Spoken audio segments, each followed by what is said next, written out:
Hello everyone, नमस्ते। Welcome to profit by India. दोस्तों, अभी से एक न्यू सीरीज मैं शुरू कर रहा हूँ। सीरीज मतलब क्या, थोड़ा बड़ा वीडियो, लॉन्ग फॉर्म वीडियो, जिसका नाम है भाव भगवान छे।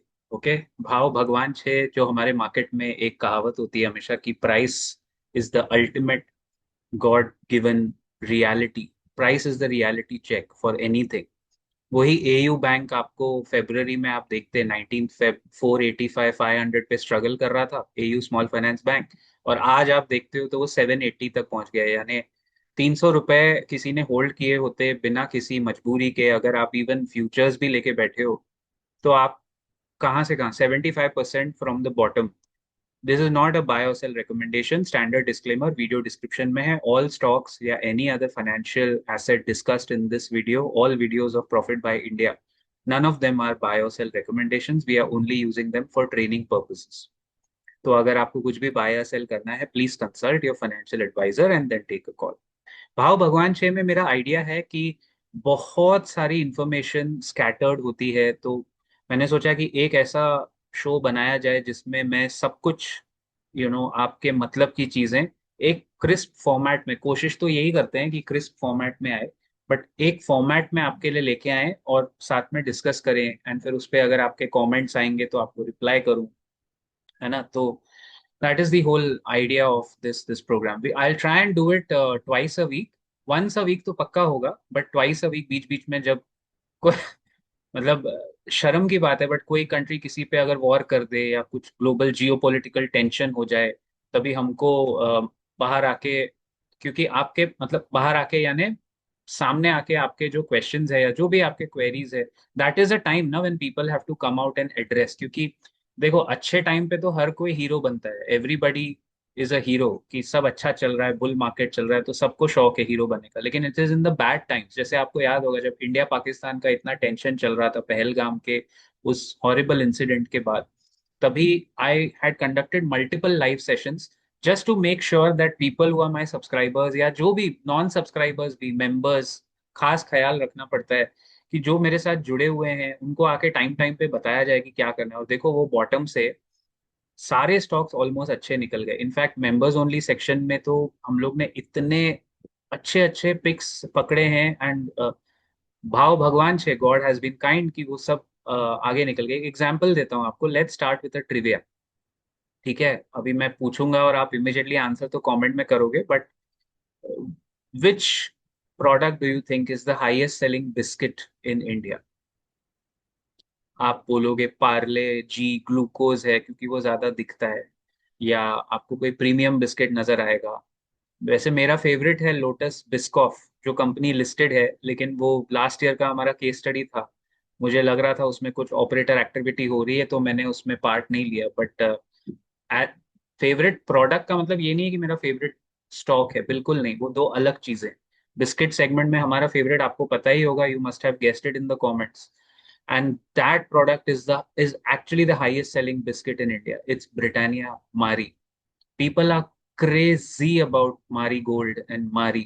दो चीजें इंडिया में बिकती है। पहले बिकती थी देसी खारी, और उसके बाद इंग्लिश मारी था उनका टैगलाइन, आपको याद होगा। तो ब्रिटानिया यूज टू 90s में, जो लोग थोड़े पुराने हैं उनको याद होगा, मतलब 90s में ब्रिटानिया की जो मारी थी वो इंग्लिश मारी के नाम पे चलती थी, कि they had position themselves in the market. Marketing में जो पोजिशनिंग होती है, product place price and promotion में जो प्लेसमेंट होती है, उन्होंने इंग्लिश मारी किया था। फिर उन्होंने रियलाइज किया, यार हम लोग क्या कर रहे हैं बेवकूफी, देसी खारी। इंडिया में आज भी खारी बिस्किट चाय के साथ कितने, आई थिंक 50% इंडियंस वही खाते हैं। तो वो खारी के साथ मारी, देसी खारी बिकेम देसी मारी। एंड अरे, ट्रक भर भर के मारी बिस्किट बिकती है, टेम्पो भर भर के, जैसे पॉलिटिशियंस बोलते हैं ना, मारी बिस्किट बहुत बिकती है। सो व्हेन ब्रिटानिया का स्टॉक हैड कम टू 4500, और दिख रहा था कि वो हर स्टॉक की अलग कहानी होती है। Every stock is like a movie script. उसकी स्क्रिप्ट अलग होती है, उसमें लेवल्स अलग होते हैं, रेजिस्टेंस और सपोर्ट लेवल्स। तो सपोर्ट अगर दिख गया, रेजिस्टेंस आपको दिख रहा है कि स्टॉक अटक रहा है, क्रॉस नहीं कर पा रहा है, उसके ऊपर नहीं जा पा रहा है, अटक रहा है, तो करेक्शन आता है। अगर न्यूज भी खराब है या क्वार्टरली रिजल्ट्स खराब है, ब्रिटानिया के केस में रिजल्ट्स ठीक ठाक थे, थोड़ा मार्जिन पे प्रेशर था, एफएमसीजी प्रेशर में चल रहा था, और कंपनी ट्राइड एंड टेस्टेड है, जिस कंपनी का स्टॉक प्राइस नीचे है, सपोर्ट ले रहा है, लेकिन उसका माल बिक रहा है, प्रोडक्ट्स बिक रहे हैं, चैनल चेक हम लोग करते हैं तो हमें पता है कि माल बिक रहा है, वो स्टॉक तो ऊपर आएगा ही आएगा। 4,400 500 पे वो जो ट्रेड था, 6,500 से गिर के ब्रिटानिया जैसी कंपनी का स्टॉक 2,000 यानी 33% गिरा। You can not go wrong with these bottoms, you have to pick up bottom up approach. और उसमें आप गलत, अच्छी कंपनी है, बड़ी कंपनी है, मार्केट शेयर बड़ा है, उसमें आप कैसे गलत जाएंगे। लेकिन यही गेम लोटस का स्टॉक आप देखना, उसमें मैं नहीं खेल सकता। लोटस के स्टॉक का मैंने पहले बताया है वैसे केस स्टडी, बट क्योंकि हमारे बहुत नए सब्सक्राइबर, नॉन सब्सक्राइबर, मेंबर्स जुड़े होंगे, तो लोटस चॉकलेट जो था वो लास्ट ईयर जून, 4 जून की गिरावट के बाद, it was, I show you, actually I must show you, because भाव भगवान 6 में हम लोग बाकी फिर केस स्टडीज की ही तो बात करेंगे। सो एक मिनट मैं आपको अभी दिखाता हूँ। I will show you, last year we were speaking about Lotus chocolates, and बड़ा इंटरेस्टिंग चार्ट है, इसमें कोई बाय सेल रिकमेंडेशन तो है नहीं, लेकिन लोटस शेयर प्राइस है ना, बड़ा इंटरेस्टिंग। लोटस चॉकलेट कंपनी देखना है आपने, lotus chocolate company. Okay, I just share my screen और आपको तथ्य के साथ यानी तर्क संगत में दिखाता हूं मैं। आई होप आपको, oh, okay, just a minute, just a minute, ये स्क्रीन शेयरिंग में दिक्कत दे रहा है यार। हम्म,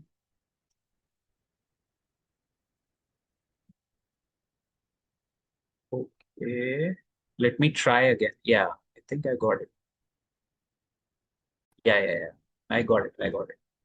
अब हम जाएंगे गूगल सर्च, देन लोटस,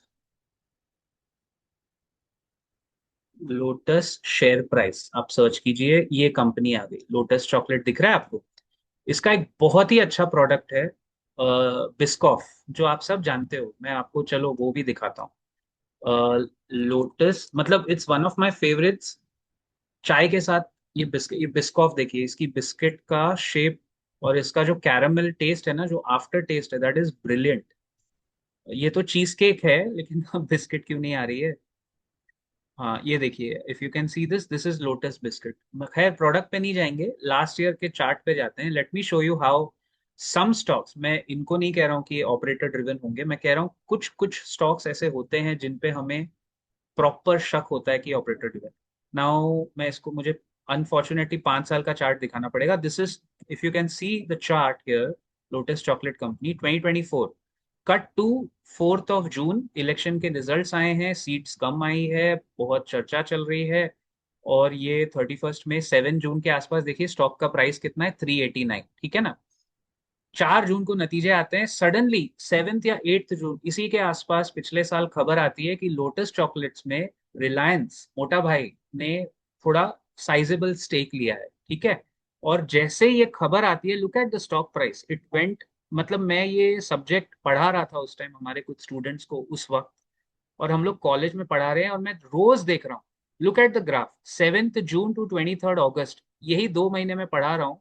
रोज हम लोग जाके देखते थे, रोज ये स्टॉक 5% ऊपर बंद होता था, सर्किट लग जाता था, ट्रेडिंग बंद, क्योंकि छोटी कंपनीज में सर्किट लिमिट 5% है, तो आपको घुसने का मौका ही नहीं मिलेगा। ये ऑपरेटर्स का गेम था, ऐसा मुझे लगता है, मेरा एनालिसिस, मैं इस पे इल्जाम नहीं लगा रहा हूँ।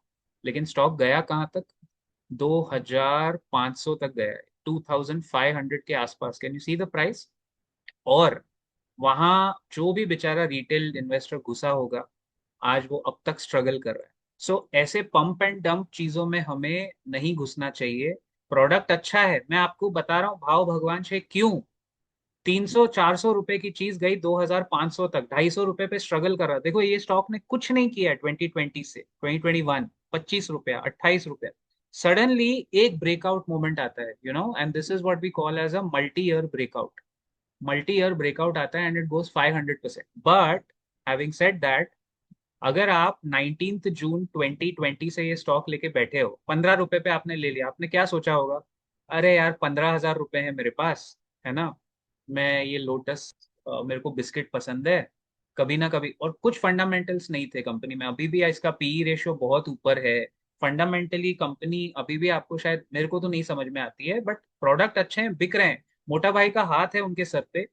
और लकीली, या मतलब उनके लिए अच्छा ही हुआ, देखो लास्ट ईयर जब ये स्टॉक चला, 12 जुलाई को अनंत अंबानी की शादी भी थी, और हम लोग वही जोक कर रहे थे कि क्या मतलब विजन होगा, या क्या ड्रिवन, ऑपरेटर ड्रिवन चीज होगी कि 300 रुपए की चीज 2500 तक 8 गुना हो गई 1-2 महीने में। शादी भी निपट गई, सब अच्छा हो गया, जियो का भाव भी उन्होंने बढ़ाया था उस time. I am from the मोटा भाई कैंप, मतलब मैं तो रिलायंस को बहुत रिस्पेक्ट करता हूँ, क्योंकि जियो के बाद हम सबको देखो, you can't take them lightly, right? If there is a group that's working for the best interest of the common man, I think we should support it. और अंबानी फैमिली जो है वो, धीरू भाई अंबानी के टाइम से आप देखोगे तो हमेशा ऐसा कोई ना कोई प्रोडक्ट मिला है जिससे जनरल पब्लिक का फायदा हुआ। आप इमेजिन नहीं कर सकते, अगर जियो ने वो डिसरप्शन नहीं किया होता तो हमारा कोविड कैसे निकलता दोस्तों। It would have been catastrophic for all of us, right? So anyway, मतलब ये तो पर्सनल चॉइस की बात है, you can disapprove of him, you can like him, you can hate him, you can't ignore him, and you can't ignore the game that they will still continue, irrespective of your opinion, they'll still continue to play, correct? तो मैं कह रहा था कि lotus का वो जो ऐसा मीटियोरिक राइज हुआ, हाँ, 15,000 रुपए अगर किसी ने 19 जून, जो आपने ग्राफ में देखा, 2020 को डाल दिए होते, तो 1,000 शेयर होते आपके पास, 1,000 share, and when it went to 2,500, right? तो आप सोचो, 15,000 के हो गए 15 lakh, actually more than that, it it became a multi multi bagger. 15,000 रुपए बन गए 25 लाख रुपए, 25 लाख, क्योंकि 2,500 रुपए का प्राइस हो गया था, और 1,000 शेयर थे आपके पास, दैट्स 25 लाख। तो ऐसे मल्टी बैगर हमें स्पॉट करना पहले आसान होता था, आजकल मुश्किल हो गया है, क्योंकि ऑपरेटर्स का गेम है। मेरे तो फोमोज आपको पता है, शक्ति पंप्स, बिरला सॉफ्ट, और बहुत सारे। बिरला सॉफ्ट अभी भी अच्छे लेवल पे, बट वो अभी सब ट्रेडिंग स्टॉक्स बन के रह गए, पोर्टफोलियो स्टॉक्स भी है, Birla soft is still, again मेरे बुक्स में तो है, नॉट अ रिकमेंडेशन ना भाई, आप लोग अपना एडवाइजर से डिस्कस करके ही कीजिए। तो ये पहला अपडेट था कि मार्केट में इतनी चीजें चलती है ना, कि हमें इस तरह की कंपनीज और स्टॉक से थोड़ा बच के रहना है। अगर आप पहले ही घुस गए थे लोटस में और आपने होल्ड करने की क्षमता दिखाई है, आप होल्ड कर रहे हो, then you have made money. But अगर आप ट्रेडिंग के एंगल से, ट्रेडिंग, जो 90% रिटेल इन्वेस्टर्स इन्वेस्टर बन के घुसते हैं और ट्रेडर बन के बाहर निकलते हैं पैसा गवा के, अगर आप उस एंगल से लोटस में घुसोगे, तो आपके लिए मेरा पहले वाला एग्जाम्पल बेटर था, ब्रिटानिया। भाई आपका मेहनत का कमाया हुआ पैसा है, आपकी गाड़ी कमाई है, go for tried and tested companies यार, you can't waste your time in small cap companies for trading. अभी देखो, फॉर एक अनदर एग्जाम्पल, एचडीएफसी बैंक, कितना कन्विक्शन था, 1,500 रुपए से हम लोग चिल्ला रहे हैं हर डिप पे बाय करो, साल में कम से कम उसने, अभी आप पॉइंट टू पॉइंट रिटर्न देखोगे 4 साल का, तो 1,450 या 1,500 से लेके 2,000 रुपए तक आपको ज्यादा दिखेगा नहीं, it shows you 50% return point two point, last 4 years या 5 इयर्स, चलो 50% रिटर्न दिखाएगा, तो 10-10 टका आपको दिखेगा, लेकिन वैसा वो कहानी अधूरी है। लार्ज कैप्स में अगर आप पोजिशनल ट्रेड लेते हो, इट्स अ वेरी, एक तो सेफ ट्रेड, सेफ्टी और ग्रोथ है। और एचडीएफसी बैंक या रिलायंस, इनका एक कॉमन फॉर्मूला आप लोग याद रखिए, जब जब ये स्टॉक 200 डेमा पे सपोर्ट लेते हैं, साल में 2 बार आपको ऐसा मौका जरूर देगा। रिलायंस तो हमेशा देता है, मेरा ये पैटर्न है 25 साल का, डेटा है मेरे पास तथ्य के साथ, डंके की चोट पे, कि एचडीएफसी बैंक ने शायद लास्ट कुछ सालों में देना शुरू किया 200 डेमा से बाउंस बैक, बट आरआईएल तो अपना ओल्ड फेवरेट, वो तो हमेशा 200 डेमा, साल में 2 बार ऐसा जरूर मौका आता है जब वो करेक्शन आता है, वो 200 डेमा पे सपोर्ट लेता है, वहां से 10% minimum growth. So even if you spot these two 10% upswings, you have made 20% यार, 20% return in a large cap in a year, with safety, कि चलो अगर रिलायंस का स्टॉक नीचे भी गिर गया ना, आप तो सेफ हो, कंपनी तो कहीं जाने नहीं वाली। HDFC bank is the world's fifth largest bank in terms of volumes and size, पूरा का पूरा एफआईआई लेके बैठे हैं वो बैंक। 45 या 49% होल्डिंग है एफआईआई का एचडीएफसी बैंक में। आपको क्या लगता है वो ऐसे ही मरने देंगे बैंक को? कहीं नहीं जाने वाली, लेकिन उसमें डिप आएगा, तो डिप पे बाय करना चाहिए, क्योंकि हमें पता है वो कंपनी बंद नहीं होगी। सेम लॉजिक हमने लगाया यूएस में जब एनविडिया के शेयर्स नीचे गिरे। मेरे को याद है 145 पे थे, जैन फेब। और I was having this conversation with my best friend, and मैं उसको वही कह रहा था कि देख, रुक जा थोड़ा। वो 145 वाला 120 पे आया, देन स्टिल आई हैड, नहीं नहीं नहीं, अभी भी ओवर वैल्यूड है, अभी और रुक जा, अभी और रुक जा। $95 का मेरा लिमिट था। 95 पे हमने पोजीशन यूएस स्टॉक्स में, तो हम बोल सकते हैं ओपनली पोजीशन ली थी। और वो 85 तक जाके उसको एवरेज भी किया था, वो भी मैंने उसको कहा था 95 में पोजीशन लेना है, और अगर ये 75 80 तक गिरा तो एवरेजिंग भी करना है। आज वो एनविडिया वापस 145 पे आ गया। ये सब कहानी पिछले 3 4 6 महीने में हुई है। The world's largest most valuable company Nvidia उस at 145 today. If I show you, I show you Nvidia का मार्केट कैप। देखिए आप, क्यों हम लोग अच्छी कंपनीज पे हमेशा रहते हैं, लार्ज कैप्स में बहुत दम है। अगर आप उसको लेवल्स के साथ ट्रैक करेंगे तो आपका लॉस नहीं होगा। Look at Nvidia. Okay, Nvidia market cap देखिए, $3.5 trillion. Can you see this? This is more than Apple. This is more than Amazon. This is more than all the FANG stocks. India का GDP, हमारे देश का gross domestic product है $4.3 trillion, और Nvidia अकेली company का market cap है $3.5 trillion. Can you imagine the size of the company? आपको लगता है ये कंपनी कभी टूट पाएगी? नहीं टूटेगी। इसीलिए मेरा आज का भाव भगवान छे का जो थीम है ना, वो थीम बड़ा सिंपल है दोस्तों। लार्ज कैप्स और मिड कैप्स में एक्सपेरिमेंट आप कर सकते हो। जैसे एनविडिया का मैंने आपको दिखाया, वैसे आप एप्पल का मार्केट कैप देखो। आई थिंक अभी वो ऑटोमेटिक लोड होगा ना। Google is smart, 2.92 trillion is Apple. Then Microsoft is 3.5 trillion, so Nvidia से थोड़ा सा ज्यादा है माइक्रोसॉफ्ट, वेरी गुड। थोड़ा सा रत्ती भर। गूगल इज 2.14 ट्रिलियन, गूगल का मार्केट कैप बहुत नीचे गिरा है। तो ऐसे स्टॉक्स में आपको और रिलायंस का मार्केट कैप देखिए, $19 ट्रिलियन। अभी भी हमारी कंपनीज, हम लोग, ये रुपीज है, I am so sorry, this is INR। RIL का मार्केट कैप डॉलर्स में अगर मैं दिखाऊंगा तो आपको समझ में आएगा। देखिए वो बहुत छोटी, मतलब ग्लोबली तो कुछ भी नहीं हुआ ना। इट इज, नहीं, ये 2019 का दिखा रहा है। इट मस्ट बी अराउंड, या 300 बिलियन या कुछ होगा रिलायंस का, what ever it is. But मैं आपको ये बात बता रहा हूँ कि हमेशा याद रखिए, लार्ज कैप्स में रहिए, क्योंकि मार्केट अभी जब हाई पे 25,000 के आसपास हम टच कर रहे हैं। आप एक इंटरेस्टिंग चीज नोट कर रहे होंगे, निफ्टी लिक्विड ऑक्सीजन पे है। जैसे वो अजीत कहता था ना, हमारा पुराना विलन था बॉलीवुड का, कि इसको मारो मत, इसको लिक्विड ऑक्सीजन पे डाल दो, लिक्विड इसको जीने नहीं देगा और ऑक्सीजन इसको मरने नहीं देगा। निफ्टी का वही लेवल चल रहा है। वो ऐसे होता है, this is called as sideways market. इसमें ट्रेडर्स जो ऑप्शंस के महारथी, वो अच्छा पैसा कमाते हैं। इवन फ्यूचर्स अच्छा पैसा कमा सकते हैं। मुझे समझ नहीं आता लोग फ्यूचर्स में ट्रेड क्यों नहीं करते, मतलब वाई। ना तो उसमें ज्यादा वॉलेटिलिटी है, वो कैश मार्केट के ही भाव को ट्रैक करता है। तो I don't understand why people don't take trades in futures, and why they don't take it seriously. क्योंकि अगर आप लार्ज कैप स्टॉक्स में अच्छे से संभाल के अपनी क्वांटिटी, पोजीशन साइजिंग, सबसे इंपॉर्टेंट पॉइंट वही है, पोजीशन साइजिंग करके अगर फ्यूचर्स में ट्रेड लेते हो, यू आर सेफ यार। मैंने आपको बताया ना, देखो एयू बैंक, एक और स्टॉक में आपको, आई थिंक लास्ट टाइम मेरी बात हुई थी तो वो रिपीटेटिव हो जाएगा, so let's not be repetitive. Birla soft और एयू स्मॉल फाइनेंस बैंक, मैंने आपको चार्ट दिखाया था अभी कुछ ही टाइम पहले, तो वो रिपीट नहीं करेंगे। दूसरी खबरों पे बात करते हैं चलो। आज के इस एपिसोड में we'll talk about Israel and Iran का जो वॉर है, वो थोड़ा एम्पलीफाई होता जा रहा है।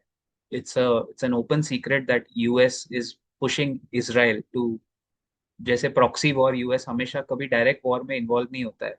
वो यूक्रेन के थ्रू रशिया को फाइट करेंगे, इसराइल के थ्रू ईरान को फाइट करेंगे, वाया वाया पीछे से पीछे का गेम खेलेंगे। जैसे हमारे फैमिलीज में हमेशा एक बुआ या एक आंटी होती है ना, वैम्प होती है, वो क्या करती है, वो आपके घर में हमेशा किसी फैमिली मेंबर के कान भरेगी कि देख वो लड़का तेरा बिगड़ रहा है। वो ऐसे पीछे से वार करने, ये सबसे खतरनाक लोग होते हैं ये लोग।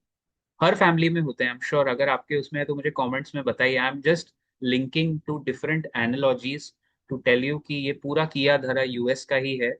एंड वॉर अभी एम्पलीफाई हो रहा है, लेकिन मेरे एनालिसिस के हिसाब से ये निपट जाएगा, ज्यादा टाइम ईरान सस्टेन नहीं करेगा। बैक चैनल टॉक्स शुरू हो गए, पीस टॉक्स एंड। अच्छा, इसमें सबसे बड़ा जोक पता है आपको? व्लादिमीर पुतिन, उन्होंने एक मैसेज भेजा है वाया G7 मीटिंग कि Iran and Israel should solve their matter diplomatically, आराम से पीस टॉक करो। ये बोल कौन रहा है? वो आदमी जो यूक्रेन के ऊपर 3 साल से ज्यादा हो गया जिसका वॉर चल रहा है, वो कह रहे हैं आराम से बैठ के बातचीत करो। ये सेम मैसेज तालिबान ने भिजवाया है। तालिबान, मतलब आप इस साल की इस दुनिया की हिपोक्रेसी देखो, हिपोक्रेसी की भी सीमा होती है। याद आया कुछ dialogue? Speaking of honourable prime minister of India Narendra Damodar Das Modi ji ने एक अच्छा काम किया, काफी अच्छे काम किए हैं उन्होंने हमारे देश के लिए। He is a good brand ambassador for the country. Respect बढ़ी है देश की, यू कांट डिनाई दैट। हम लोग उनसे अग्री डिसअग्री कर सकते हैं पॉलिसी डिसीजंस में, लेकिन इस साल 2024 के बाद जितने हमारे टैक्स पेयर्स के इश्यूज थे, धीरे धीरे धीरे धीरे धीरे करके वो सॉल्व हुए। दो अच्छे काम हुए हैं जो मैं आपको पॉइंट आउट करूंगा इस एपिसोड में। ऐसे बहुत हुए होंगे बट टू मेजर, एक तो ये कि ऑपोजिशन को उन्होंने अच्छा काम पे लगाया कि इंडिया के बहुत सारे डेलीगेशन बाहर गए after the operation Sindoor. And उसमें मेजरली ऑपोजिशन पार्टीज थी, और ऐसी पार्टीज थी जो लिटरली रूलिंग पार्टी के स्वेयर एनिमीज माने जाते हैं। बहुत अच्छी बात है, डेमोक्रेसी ऐसे ही चलनी चाहिए कि सबकी भागीदारी होनी चाहिए। So all these opposition parties went to different different parts of the world and they explained India's position in operation Sindoor, कि हमने क्यों ऐसा किया। हम एक अच्छे स्टेट्समैन की तरह, as a country, as a responsible nuclear power, we are not misusing our weapons. वैसे India has a first no use policy कि हम पहले उठाएंगे नहीं न्यूक्लियर शस्त्र, हम नहीं उठाएंगे। तो instead of sending the government officials, ये अच्छा काम है। ऐसा हुआ था 1993 में भी कि जब नरसिम्हा राव की सरकार थी, तो Vajpayee, we all have tremendous respect, Vajpayee ji was in BJP, Atal Bihari Vajpayee, opposition leader को नरसिम्हा राव ने यूनाइटेड नेशंस में भेजा था कि तुम इंडिया का पक्ष जाके वहां रखो। तो ऐसे बाय पार्टीजन पॉलिटिक्स जब चलती है ना, तो देश बराबर। देखा आपने लास्ट ईयर जब सीटें कम आई, 240 पे आके सिमट गए, तो हमारा टैक्स पेयर का इनकम टैक्स माफ हो गया, जिसके पीछे पूरा कैंपेन हम काफी लोगों ने चलाया था, वो माफ हो गया। अभी एक ही चीज बची है, जीएसटी ऑन इंश्योरेंस थोड़ा खटकता है। मेडिक्लेम, 25,000 का मेडिक्लेम आप लेते हो फैमिली के लिए, उसमें 5,000 रुपया जीएसटी, 18% भरते हो, ऑलमोस्ट 5,000। तो वो खटकता है वो। एंड में जब 30,000, 30,000 दिखता है ना, दैट्स नॉट रिक्वायर्ड। इंश्योरेंस है वो, insurance is not a luxury item जिसपे ये लोग 18% जीएसटी चार्ज करें। That is couple of things है, वो कम होनी चाहिए। ये पहला काम अच्छा मोदी साहब ने किया। दूसरा काम जो मुझे ठीक, see when we criticize them, तो हमारी मेरी जिम्मेदारी है कि मैं आके ये भी बोलूं कि उन्होंने क्या क्या करेक्ट किया है। दूसरा अच्छा काम ये किया कि ऐसा, अगर ये खबर सही है, आजकल फेक न्यूज भी बहुत है। दूसरा अच्छा काम ये है कि G7 मीटिंग में डोनाल्ड ट्रंप लेफ्ट मिडवे, आपने देखा ना, वो बीच में निकल गए, उसको भाई को कुछ पड़ी नहीं है, तुम लोग बैठ के मीटिंग करते रहो, मैं तो जा रहा हूँ। ये लोग पबजी के गेम की तरह आजकल वॉर खेलते हैं। इट्स वेरी स्टूपिड एक्चुअली, ऐसा नहीं होना चाहिए। मतलब I have tremendous respect and deep condolences यार for people who lose life. Ultimately मरता तो इंसान ही और कॉमन मैन ही तो पिसता है यार। बट जिस तरह ये लोग बातें करते हैं, आजकल के ग्लोबल लीडर्स का आप लूज स्टॉक देखिए, मतलब दे almost playing it like it's not a video game यार, it's a serious, you are fighting wars. मतलब पीपल आर लूजिंग, कोई भी हो, जान तो जा रही है, इंसान की जान जाती है अल्टीमेटली। खैर, पॉलिटिकल एम्बिशन सबके होते हैं। डोनाल्ड ट्रम्प निकल गए। अपेरेंटली ऐसी खबर आ रही है कि Modi and Trump spoke on the phone, and if if sources are to be believe, I don't know कि ये सही होगा, मुझे पर्सनली लगता नहीं, लेकिन अगर ये सच है, तो खबर ऐसी आ रही है कि मोदी ने ट्रम्प को फोन पे सीधा बोला है कि भाई, India Pakistan cease fire, US का उसमें कोई रोल नहीं है, तो तुम लोग जरा मीडिया में ना ज्यादा क्रेडिट मत लो। पाकिस्तान ने प्लीड किया था कि हमें सीज फायर चाहिए, और उन्होंने तुम्हारे थ्रू इंडिया को मैसेज पहुंचाया था। यही बात आ रही है, तो US can not take the credit for it.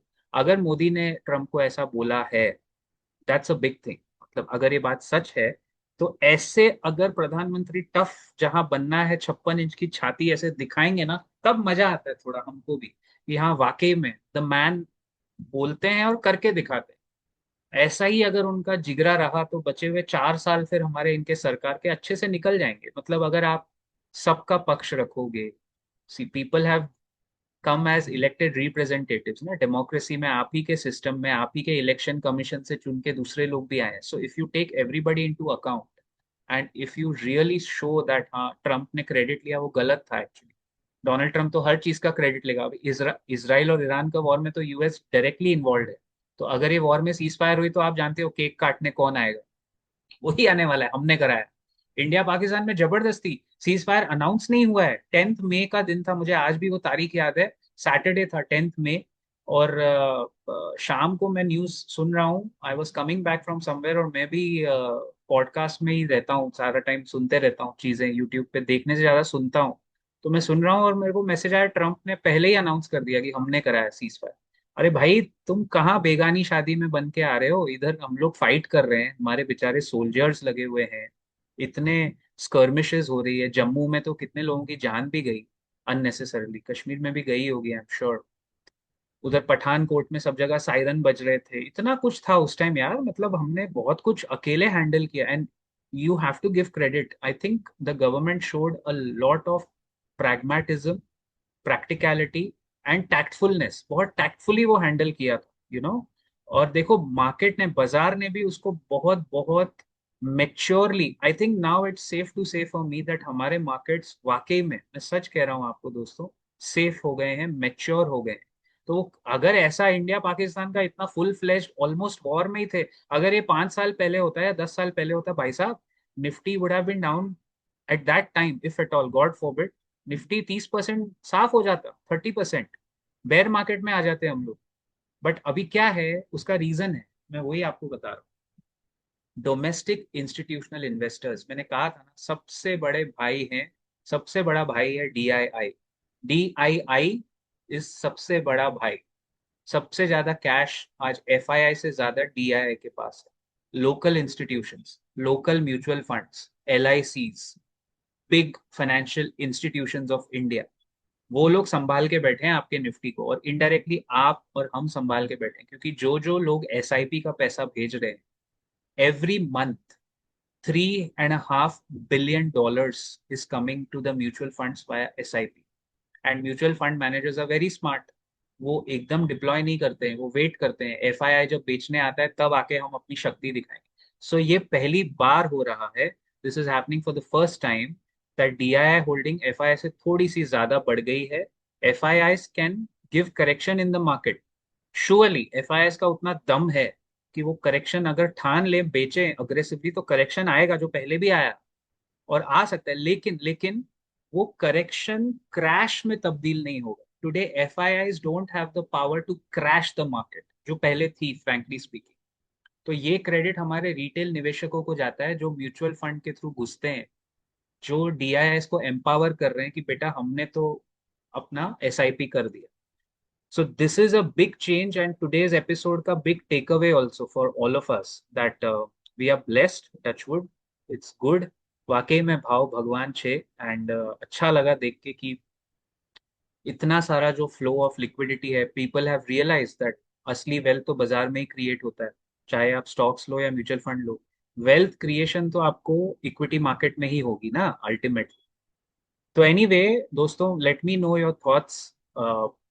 Twice a week कोशिश करूंगा ये ऐसे बड़े वीडियोस लाने की. और ट्वाइस अ वीक ये भी कोशिश करूंगा कि मैं लाइव आ जाऊं आपके कुछ क्वेरी सॉल्व करने के लिए. बाकी अगर आपको स्टॉक स्पेसिफिक या कुछ ट्रेनिंग प्रोग्राम या ऐसा कुछ चाहिए, तो हमारा मेंबर्स सेक्शन आई थिंक आपको एक बार जरूर एक्सप्लोर करना चाहिए. ये चैनल पे मैं आज तक कभी किसी को सब्सक्राइब करने के लिए नहीं बोला है, ना मैं बोलूंगा.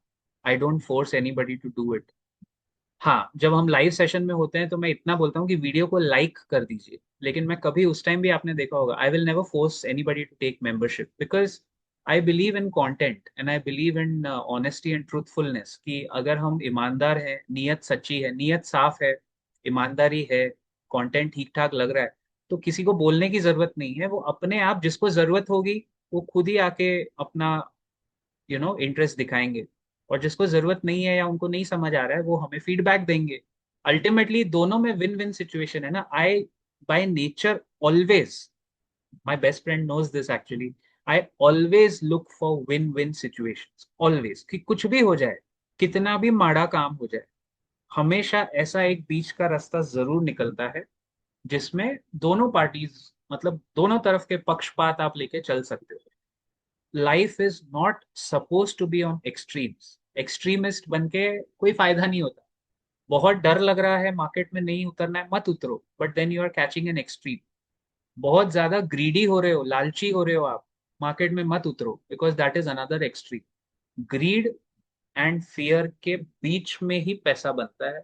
और लाइफ में अगर आप सक्सेसफुल बनेंगे, इन्वेस्टर, ट्रेडर या जो भी, एज अ ह्यूमन बीइंग, आपको हमेशा सेंट्रिस्ट, बीच में रहना पड़ेगा। यही चीज पॉलिटिक्स में अप्लाई करती है, यही चीज आप देखो बिजनेस में अप्लाई करती है। आप एक कस्टमर के भरोसे तो नहीं बैठ सकते ना कि वही सारे ऑर्डर लाएगा, that is extreme. You have to be in the centre somewhere हमेशा। विचारधारा और थोड़ा अपना लॉजिक, रैशनल ऐसा रखिए कि ठीक है, A and B, but we have a middle path where both can be satisfied.